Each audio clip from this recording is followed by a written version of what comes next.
معقول كان مطلقها وما قالهاش من بدري؟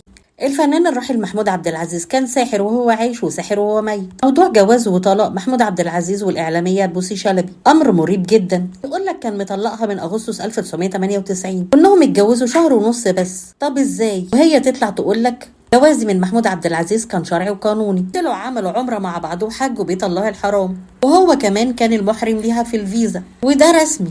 وهي قالت والكلام ده على لسانها انهم كانوا مقيمين في حجرة واحدة داخل الفندق في الحرم في مكة المكرمة. يمكن يكون ردها شفهي والطلاق كان رسمي. عموما شروط الجواز الايجاد والقبول والشهود والاشهار، يبقى كملوا مع بعض وكان الجواز عرفي. لكن الحقيقة تتقال ان بوسي شلبي كانت موجودة معاه، مقيمة معاه في فرنسا في المستشفى، مقيمة معاه في القاهرة حتى وفاته، حتى انها في بيته في الشيخ زايد لقت العزاء. نشر الفنان كريم محمود عبد العزيز بيان على حسابه الشخصي بموقع التواصل الاجتماعي انستجرام، موقع تبادل الصور والفيديوهات، قائلا في الآونة الأخيرة تناثرت العديد من التصريحات المغلوطة اللي وصلت إلى حد الكذب والافتراء على والدنا الراحل رحمة الله. وأضاف قامت إحدى السيدات بإقامة دعوى قضائية وبلاغات جنائية تتضمن العديد من المغالطات والأكاذيب بأن الوالد قد قام بمراجعتها بعد طلاقها منه، وتارة أخرى بأن المأذون قد قام بتزوير إشهار طلاقه وتابع إبانا بما تعلمناه من الوالد رحمة الله عليه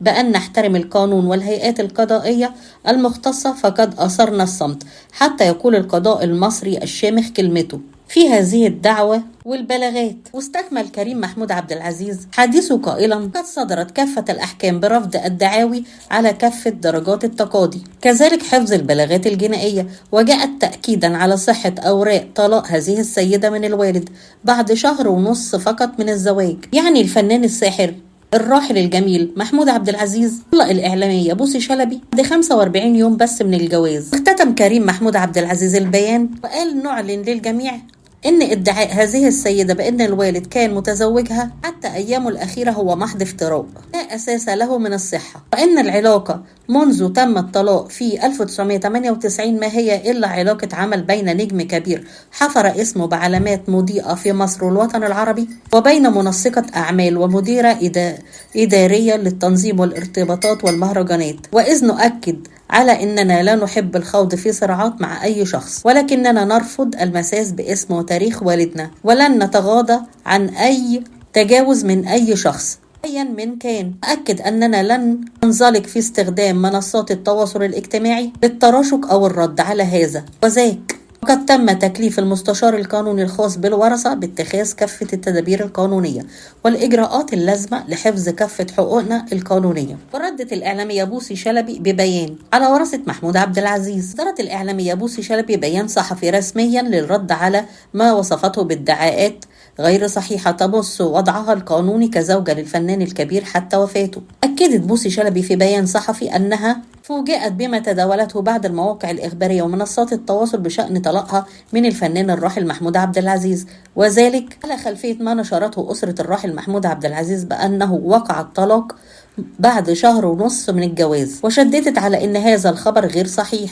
قالت زوجي المرحوم الفنان محمود عبد العزيز رحمة الله كان رجل فوق مستوى الشبهات ويتمتع بحب الناس داخل مصر والعالم العربي، قدم أعمال فنية عظيمة وستظل خالدة في وجدان الجماهير. وأشارت بوسي شلبي في بيانها إلى أن الواقعة الحقيقية تتعلق بقيام بعض الأشخاص بتزوير أوراق ومستندات بهدف الحصول على قطعة أرض لا يملكونها، مؤكدة أن هذه القضية محل تحقيق قضائي. وأوضحت كنت الزوجة الوحيدة للراحل محمود عبد العزيز وقت وفاته وسأظل زوجته إلى أن يجمعنا الله، وكل ما يشاع خلاف ذلك محض افتراء. وطلبت الإعلامية بوسي شلبي تحري الدقة، أكدت أنها تحتفظ بكل حقوقها القانونية تجاه من أساء إليها أو شهر بها. وشددت الإعلامية بوسي شلبي على أن علاقتها بالفنان الراحل كان زواجا شرعيا وقانونيا، وهو أمر معلوم لدى الورثة أنفسهم وكذلك بين الأصدقاء والأقارب، مؤكدة أن الفنان الراحل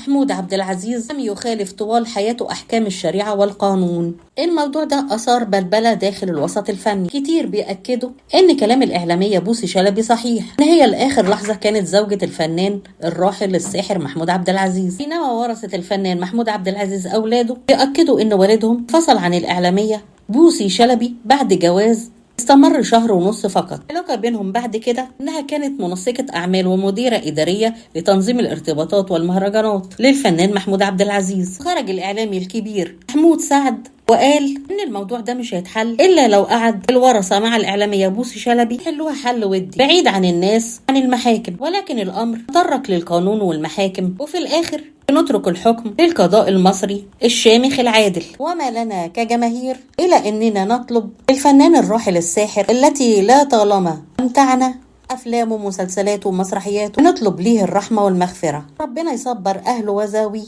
وأولاده.